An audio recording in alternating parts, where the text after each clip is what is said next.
goal setting, all those type of things, it all comes back to this sowing principle.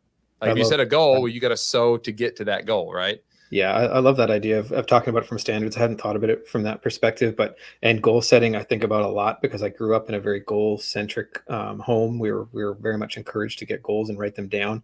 But you're dead on the point there. And you've got a standard, you've got a goal. Have you been able to walk that back to what does that mean that you get to do today? Yeah.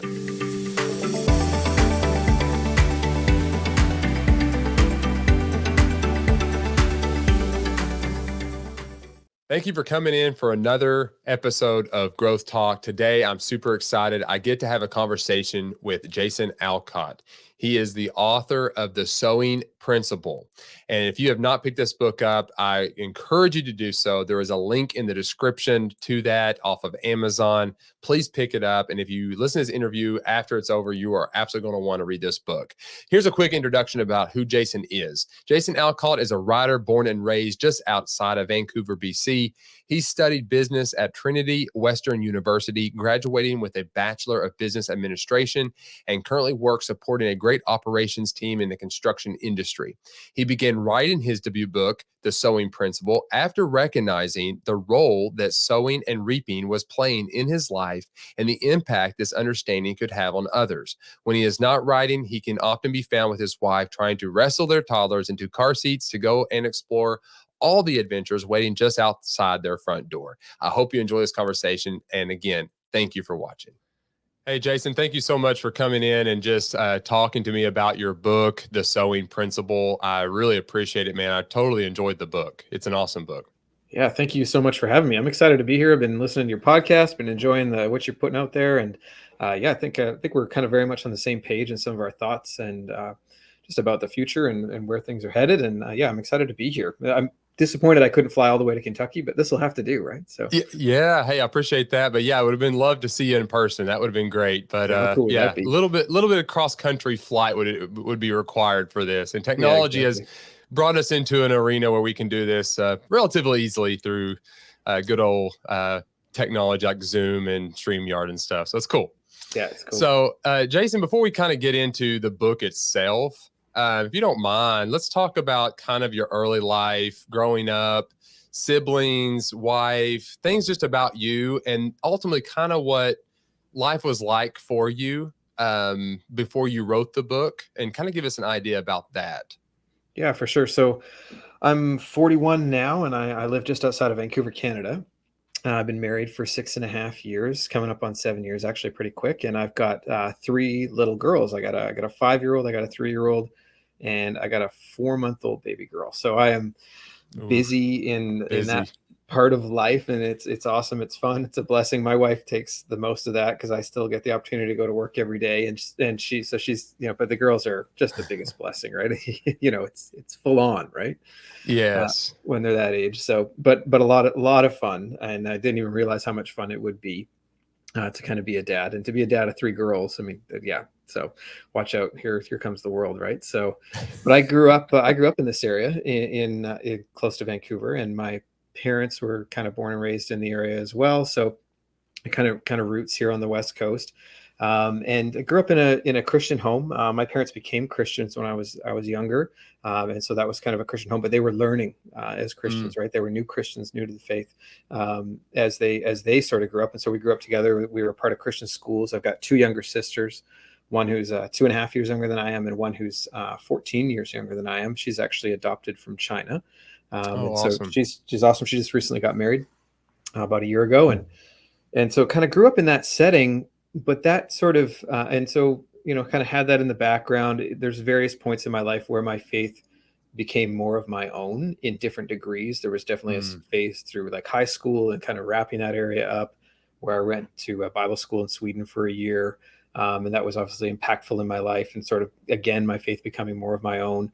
Then it sort of, I would say, tapered off. It was still very mechanical for me, and it wasn't until I was sort of I talk about in the book, one of the key stories in the book is, I wrote this, I was wanting to get married at one point, I was kind of looking for that in life. It was kind of at that point, and I was looking to meet somebody, and I was working in the restaurant industry, and I was doing a whole bunch of different things. I was pretty busy. There was a lot going on, but there was definitely a lot of my life that wasn't lining up with some of my core values or Christian values as they should be.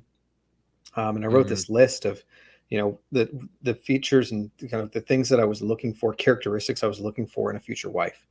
Um, and it was a really big moment for me looking back on that, because I wrote that list. And what happened is that God really spoke very clearly to me in my heart. He says, "This is a great list. You got things on there like you want a woman of integrity and somebody that seeks after God's heart, and somebody that wants to live on fire for God and the way that she wants to raise her kids." And he's like, "That's a great list. That sounds like an amazing woman, but the man that you are today is not going to attract this woman." Like, the sort of double-minded life that I was living at the time, you know, yes. Christian on Sundays, maybe Sunday mornings for a couple of hours was kind of where I was at. And, Yeah. Bible collecting dust on the nightstand, you pick it Mm. up and there's a square there, right? It's like, shoot. I think there's a lot of us that have experienced that, Yes. right? Yeah. What came out of that was really interesting for me. What came out of that was that I started to look at, okay, so if I'm not the man that I'm supposed to be to potentially marry this type of woman, so what is that man? Who is that man then? And what Mm. does he do on like a daily basis? How can I move in that general direction to become more of that man? And one of the things that I picked up in doing that was I thought, a man that would be like this, a man of integrity, a man seeking after God's heart, would probably read his Bible every day. Yeah. And so I just picked that up and really simply started really simple, not like I read the Bible in a year or anything like that.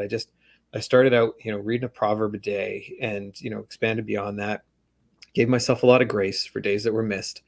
And what came out of that, it was very mechanical to start, but what came out of that was a relationship with Jesus Christ. Like Mm. he actually speaking into my life on a daily basis. And that has been this incredible blessing. And of course, I then met my wife, who's still like, she's so incredible, so out of my league in so many ways, and was everything on the list and beyond, and everything that God kind of had planned for me, which is incredible. But the relationship that I developed with Christ through Mhm. that was the biggest thing that's kind of transformed my life to where it is more today. Yeah, that makes sense. And I think your story and you mentioned that it does kind of resonate with a lot of people, I think. And it should. It especially does with me. I very similar. Grew up in a Christian home, was taught Christian beliefs, but it's just like you had said. It's I was doing it because they did it, and at some point I had to come to that point where it was my own. Like I Sure. I believed it because I found it to be true, and I think that's a key in this journey that we're all on Totally. is that relationship aspect. Yep, it's a mechanical one at first. You're going through you could almost say ritual when it comes to reading the Bible, those type of things, but at some point it begins to resonate inside of you as true. You begin to get the relationship, and that ultimately puts you in a path that leads you to Christ. And I think that's well put. And I like how you described the searching for the wife and writing on a list. That's so true. I know there's lots of people that are like, "Oh, you shouldn't do that kind of stuff." I'm like, I don't know. When I did it, however many years ago, like I've still got the note in my phone because that's where I wrote it down, right? I don't know. That's where I was at. That's what I've been kind of taught was, get things in front of you, get goals in front of you, but God speaking to my heart was the part that kind of threw me off. I didn't expect that part, right? Yeah, So yeah, yeah, absolutely. yeah, Well, and it's just kind of funny that we write down everything that we want in our lives, and using the wife as an example, or any like a dream or whatever, totally. but we focus on this external um perspective about what we want, whereas we don't self-reflect on ourselves to say, wow, okay, well, to actually get those things, there's probably some things in my life that I've got to deal with and get in order to be able to get to that point, like to get the wife full of integrity and faith. and Yes. and you got to work on ourselves, right? That's where it starts. We got to meet Christ where he's at and what he wants us to do, and meet him there. So I like that. I think that's ultimately probably how correct me if I'm wrong, your journey led you into this book, The Sowing Principle, because it does kind of lay out that kind of scenario. It talks about basically how we, reap what we sow, but you go into a little bit more detail in that whole concept. I mean, it's a great passage in scripture, but I think it does resonate across many channels of our lives. And I think you did an excellent job laying that out in your book.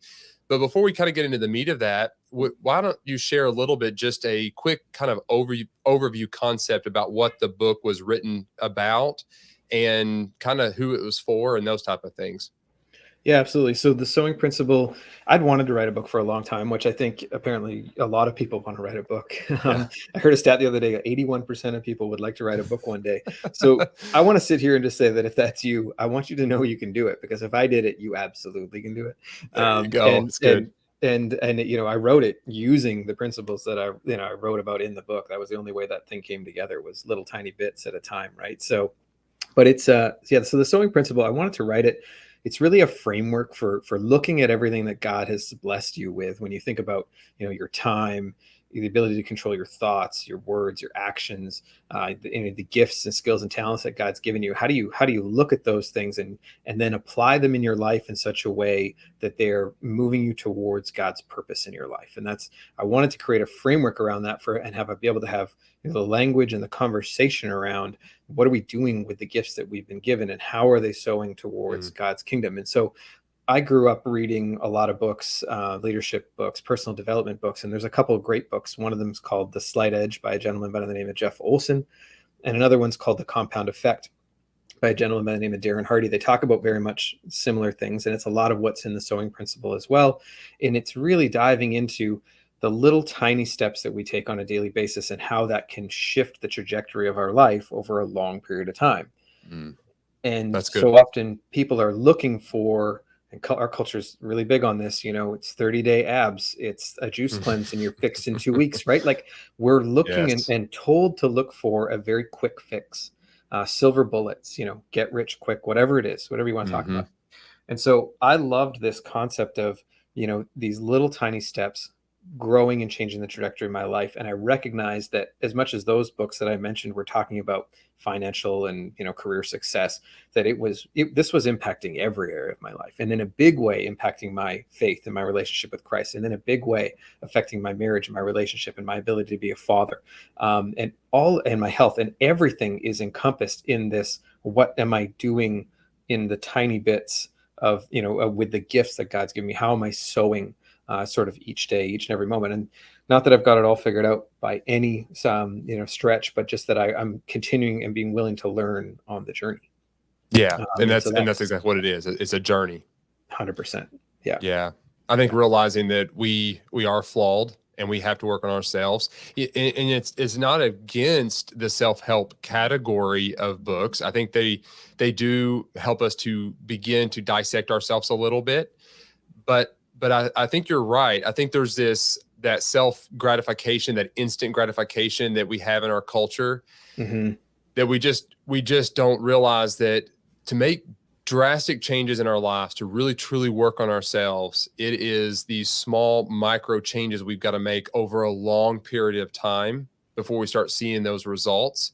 And then that's where we become the better person, the person that Christ really ultimately wants us to be. It's not a quick change, and it's never a journey that comes to an end. It is a journey that we're constantly on.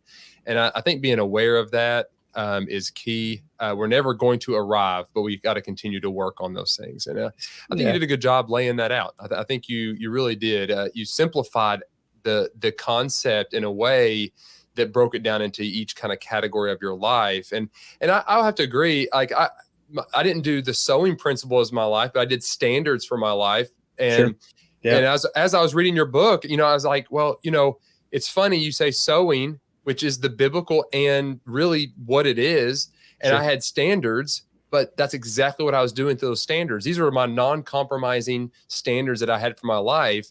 And each one of them were forms of sowing. Like I had a standard for how much exercise I did, what I ate, you know, standards I did in my relationships, people I connected with.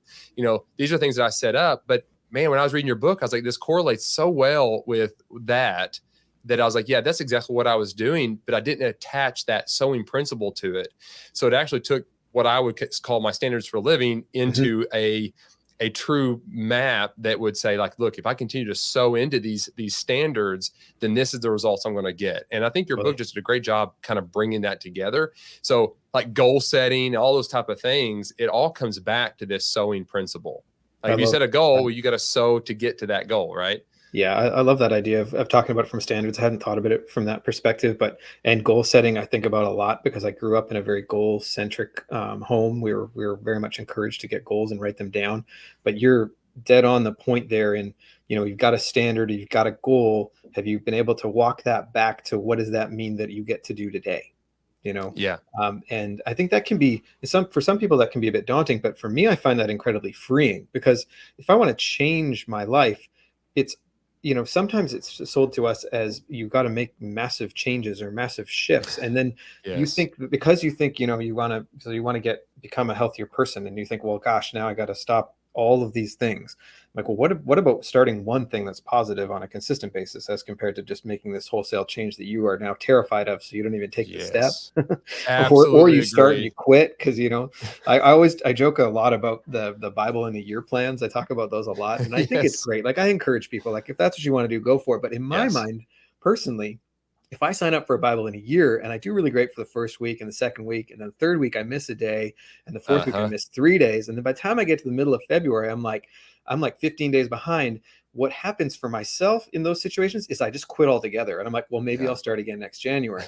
And I'm like, well, that's not helpful because the goal isn't to read my Bible in a year. The goal is to Yeah. be in my Bible on a daily basis, right? And have that, That's have good. allow Christ to speak into my life, allow the trajectory of my life to change. So if I miss a day, that doesn't, like I'm not writing off the next, 10 months because I missed, a couple of days and I feel like I can't catch up, right? So Yeah, I really try that's and focus on that. absolutely true. We set these goals, that New Year's resolutions. I'm not a big Exactly. fan of them. I Yeah. just I don't think it's a good idea. I think just being aware of your own shortcomings and realizing that those are the things that you need to be working on and changing Hmm. over time is how you're going to see results. And I do think if everyone just stopped and took a look at themselves, they would realize that they need to make, some significant changes. And those changes are not going to be something that just happens instantly. It Yeah. goes back to the sowing principle. Just like gardening, if you want a plant to come out, Yeah. you can't just expect, I'm going to plant a seed, tomorrow I've got corn, right? It Yeah. just does not work that way. And it's no different. And if you read the Bible itself, you realize the struggle that the authors are writing about these people, right? I mean, you Mhm. you read about David in the Bible and you see what he was. Yeah, he was a God chosen man, but look at the struggles he went through to Yeah. become who he needed to be. Yeah. You Look know, at the life that he went through to become that man.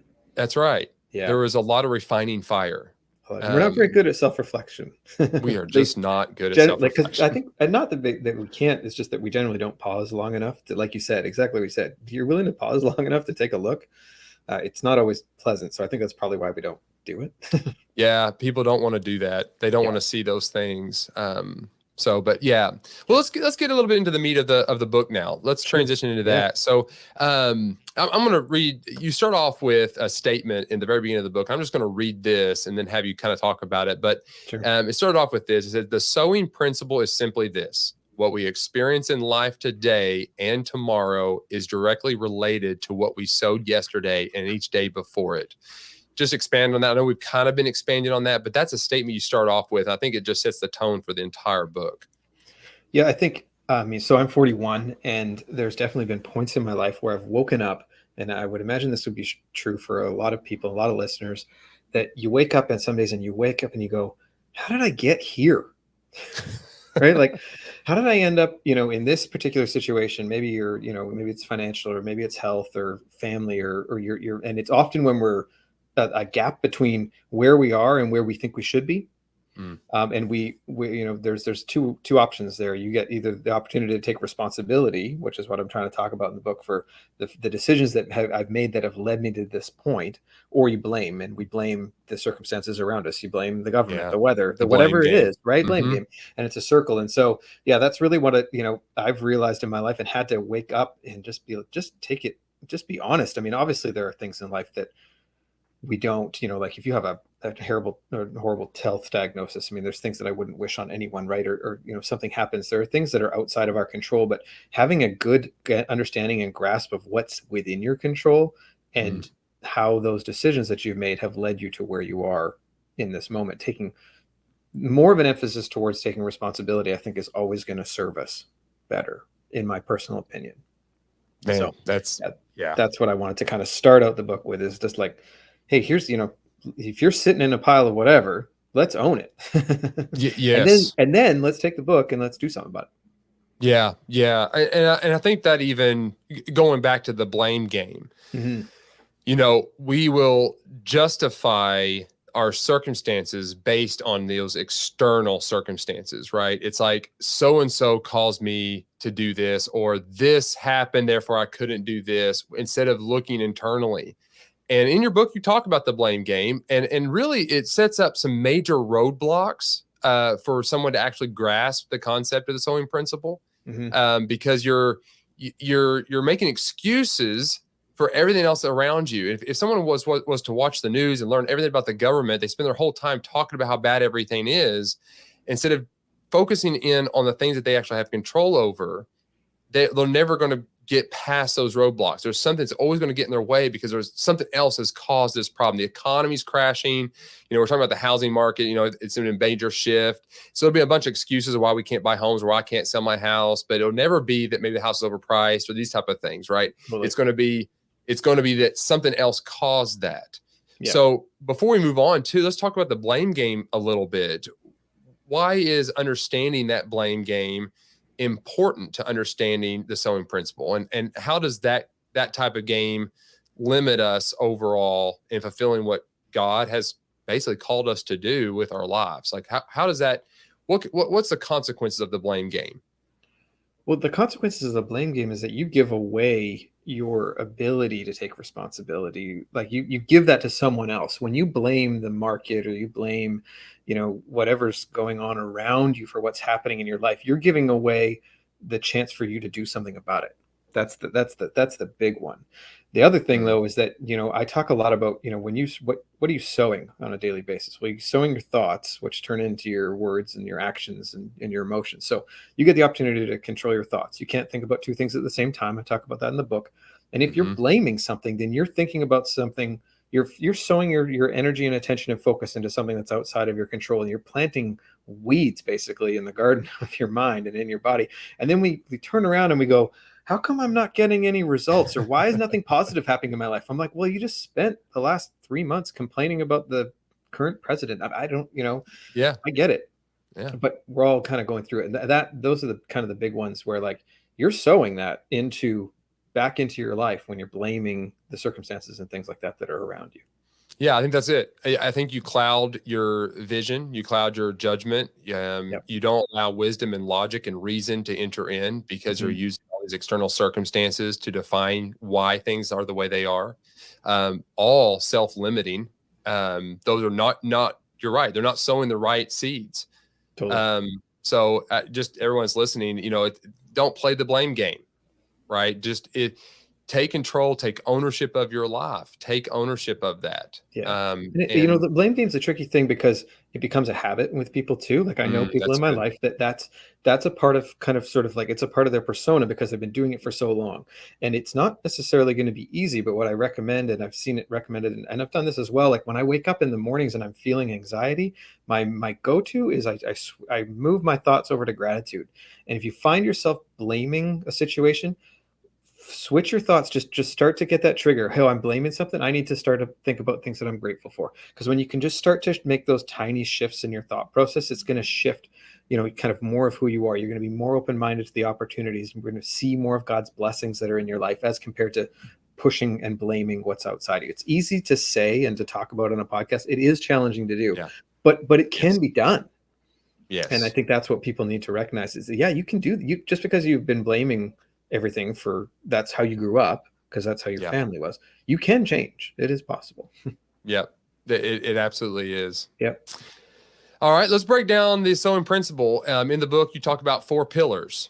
Pillar 1, what you sow. Pillar 2, how you sow. 3 Mhm. is where you sow, and then 4 is why you sow. Would you mind kind of just give us a synopsis of each one of those? So starting with what you sow and why that Yeah. matters, and how, and those categories. Yeah, for sure. So what you sow is starting the conversation to recognize, what do you have that you're sowing. So the big one kind of at the core of it, if you think of it, you're sowing your time every single day. And so inside what you do with your time, you have your thoughts, you have your words, your actions. And then I talk about your gifts, skills, and talents and abilities. Like I believe that God's given us all gifts and skills and talents to be able to make an impact that he wants to do in and through us.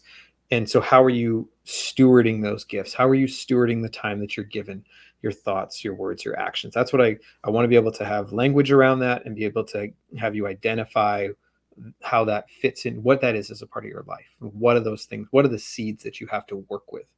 That's what that sort of part of the chapter is about. That's Um, good. and then how you sow is getting into more talking about habits and rituals um, and recognizing the power of some of those things and how you can use them to your advantage. Like you can take things like we talked about personal growth. Like I do a weekly YouTube video right now where I love to grab concepts that are out of the personal growth world and talk about them in relationship with my faith and more holistically in my life. And for me personally, that includes very much my faith, every part of my life. So when I'm learning about personal growth, it isn't always just about my growth in my career, or my finances, or something like that. To me, it's how does this affect my marriage? How can I use this and have it affect my faith? And I think there's a lot we can learn and combine in those two spheres, spiritual growth and personal growth. And I try and bring those things together. And so when I talk about how, that's really kind of what I'm trying to get in there, is start to think about how do you make this happen? How can you habit stack so that you can I read my Bible every day when I eat breakfast. And what's really funny is if I have a morning where I wake up late and I skip breakfast, you know what I don't do? I don't read my Bible. And I'm like, shoot, that's not, but I eat breakfast 90%, 99% of the time. Right. So for me, that Yes, works. Right. absolutely. Yeah. So what can you take some of these tools that we know exist, like habit stacking? I'm not sure if you're familiar with that, but can you take Yeah. something like that we know that exists? It's a very real thing. And can you apply that in your life such that you can further your relationship with Christ, that you can strengthen your marriage, that you can become a better father or, better mother, whatever it is, right? Can you do that? And I believe that we can. And so I wanted to kind of lay that out very intentionally in the book. Yeah, I think that's it. You're actually kind of resonating with me a lot because growth talk is very much about that. It's about the growth of the person. Mhm. But again, my faith is very center to the mission of this. Yep. Kind of exactly what you said. It's like taking these concepts that you would say are self-help, which is fine, but bringing them back into that holistic part of my belief and my Christian faith and matching it and aligning it with the word of God.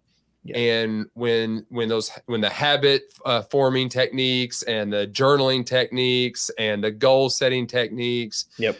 when they correlate with God's promises and what God says about us, then you you can take this self-help category and bring it into your belief and get a very solid thing that can really help just all aspects of your life. Yeah. I think it can Um, really kind of open up a lot of just more opportunities for you to grow. And so, yeah, something like your podcast here with Growth Talk, which I just love. That's, I listen to great podcasts when I drive to and from work because I want to sow into my mind great ideas. I want to be inspired. I want to be learning and growing. And I think that there's a large, subset of the population that's what mhm, they do. They want to grow. They want to develop. mhm. They want to beyond that. They want to make an impact. We want to make an Yes, impact, we want to right? make an And impact. we want to make an Yes. impact. The opportunity for us to make an impact is with the people that we're actually already in relationship with. Yeah. Most of the time, when I think when you talk, well, we can move on to where, but like, where do you sow? Uh-huh. Sometimes I think we need to, we think that we need like, in order for me to make an impact, I need to have like 1.1 million followers on, choose your social channel. But if you think about your own life, and I mean, I can ask you this, Adam, like think about your own life and the people that have impacted you the most. Mm, For myself personally, it's been people that have kind of known me. Obviously, mhm. there have been books, there have been podcasts, there have been things that I've learned that have had significant impact on my life. But there have been people that have spoken into my life at very specific points that have changed the trajectory of my life. But they knew Yes. me and they knew me well Yes. enough to do it. And Yeah. then so when we talk about where do you sow, I think we can be intentional with where are we sowing our time, where are we sowing our energies into, and just being conscious of that we can take responsibility for, if we don't prioritize our life, someone else will. And that's really what I want to get across in that section of the book is take the opportunity, take the responsibility to prioritize your life of where you're going to sow this time. Yeah, that's good. You know, one of my favorite words is intentional. I just love that word. Good word. Because it's in our lives, if we don't take every category, and we emphasize so much about finances and exercise and work hours and all this kind of stuff, that we neglect the one asset we actually have is time. Yep. And if we are intentionally delegating those times to doing the things that you said here, like where we're sowing, and you tie those things into your everyday routine that then develops habits and rituals, and that's where you're going to start seeing results. And I know we keep kind of harping on this, but this quick instant gratification stuff is just a complete lie. There is no instant gratification. These things take hard work. And I'm not going to pretend like I'm sitting here and I've got it all figured out. I don't. And Jason, I think you would agree. We don't have this all figured out. No. I mean, but to talk about it and expose it and to dissect this is the whole point, because when we become aware of this, then we can be intentional with actually delegating our time and putting it into a system that actually begins to change our lives, and then ultimately affecting those around us. And then truly leading down the road of building better relationships, which is going back to what you were just saying. Who has affected our lives the most? Well, it absolutely is the people that know who we are. But going back to what we were talking about at the very beginning, it's like we have to be aware that we are flawed individuals in need of improvement. Oh man, and in need of a savior. And in need of a savior. Absolutely.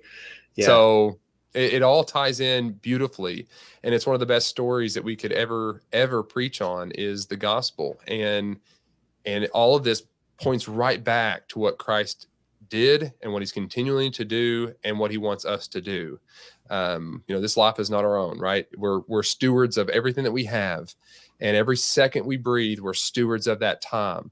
And I think your sowing principle brings that right into the forefront of people's lives.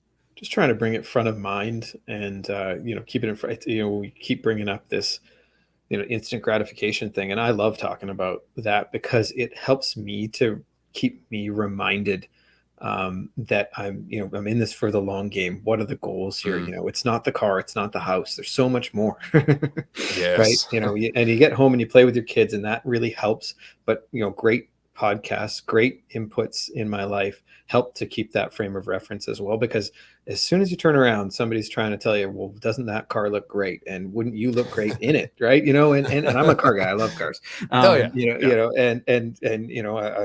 enjoy driving nice cars. It's fun. Right. But it doesn't, that's not who I am as a person. It doesn't define me, and it doesn't make me the man that I am. But it is challenging because so much is told that this is what it looks like to be successful. This is what it looks like to be, what we think in it. That's not what God talks about. It's not what he's calling us to. It's not what he's looking to do. So when I talk about the last pillar there, the why, when we go through ups and downs of life, we all get to do that. That's part of it. Life happens to everybody. I like to say life happens. That's my, I don't have that bumper sticker, but it should be on my car, right? We all should have that one. We all should have it. It's like, and everyone's fighting a battle you know nothing about. I love that saying as well. Yeah. Life happens. So when you're going to go through the ups and downs of life that will invariably come, and we will go through that, we need to be able to be connected back to the why are we sowing? Because just because life gets tough doesn't mean that you stop digging into your Bible on a daily basis, or that you stop some of those positive things that you've started to sow on a daily basis, or the growth of your gifts, skills, talents, and abilities. If God's given you the gift to be able to go and to connect with people, or to be able to go speak with people, or maybe he's given you the gift to write. Well, because things got challenging doesn't mean you should stop in the development and growth of that gift. You've got to dig in, but you got to know why you're doing it. Otherwise, you're going to hit a bump and you're going to want to quit. Yeah. The why. Yes. Right? Yeah. Come why back to we why. sow. So yeah. That's good. Yeah. That's good. Well, just to kind of close this out a little bit, what would you like to say to those that are serious about going on this, this journey of basic self-reflection, breaking down some of our old beliefs and the blame game and the sowing principle? Like, where would you kind of like people to kind of go from here on this journey? What would be some advice you would give them? Anybody's wanting to kind of go down this road? Yeah, I mean, if you're just getting started in a personal growth journey and wanting to take steps in that direction, I would just keep it as the simplest. What's the simplest thing that you could start doing today or tomorrow and be able to continue to do on a consistent basis? What's the simplest thing? Could you read for 5 minutes a day or 10 minutes a day? Could you grab a copy of the Sowing Principle and bring that home? And could you read that for 5 minutes a day over the next, take you, if you do it that rate, you just read it, so you know how long it takes to read it, but it's only a couple of hour read. It's not a super long book, right? No, But it's a but could great you book. read, Yeah. 5 to 10 minutes of a great book every day? Okay, so I'm not a reader. Okay, great. No problem. Could you listen to a podcast on your drive to work could you just listen to it on the way to work and then maybe listen to music on your way home? There you go. I love music. Great. I love music too. Great. I listen to podcasts on the way into work. And then if I'm feeling like I want to listen to music on the way home, I listen to the music on the way home.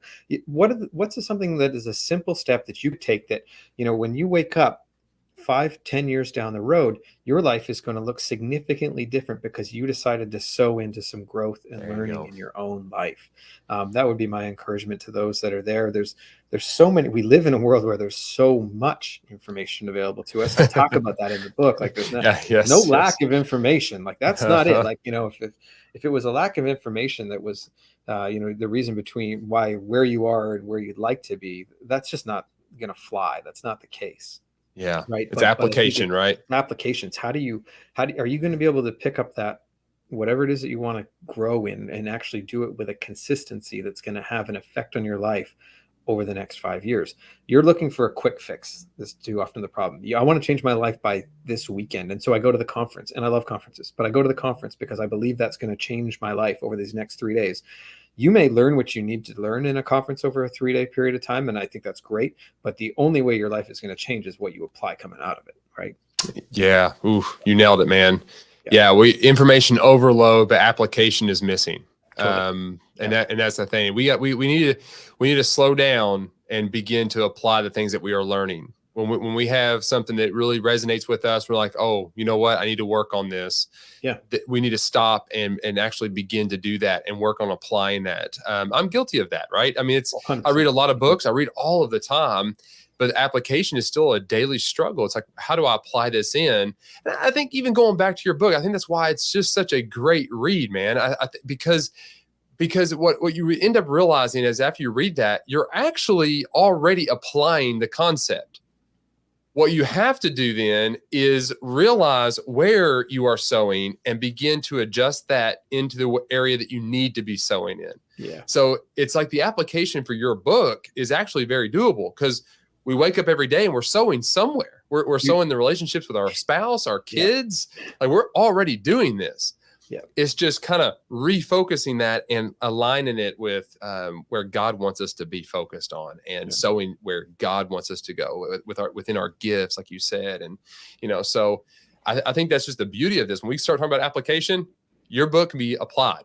So people pick it up, read sowing. it. You're already sowing. You're already doing it. It comes down to your word of intentionality. Now let's just do it with intention. Yeah. Right. Yeah. That's do it right. with intentionality. Yeah. No, that's awesome. Thank you. Yep. So just to wrap this up, what are you currently working on? So yeah, the last works.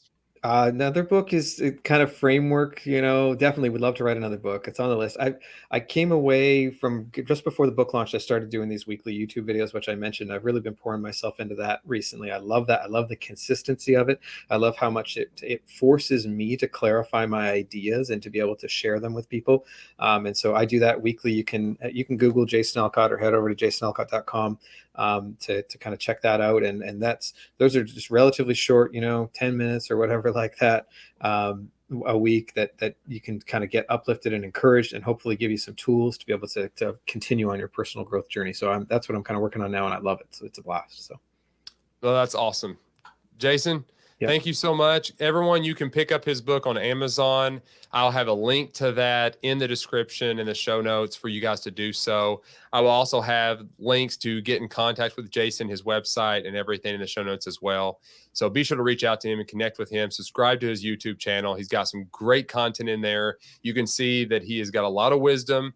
This book was great. Highly recommend you guys check it out and read it for yourself. And like we said, you can begin to apply it very easily to your life, and you'll start seeing results over time. It does require some work. Jason, thank you, buddy. Appreciate it. Thanks for having me, Adam. Appreciate it. Thank you.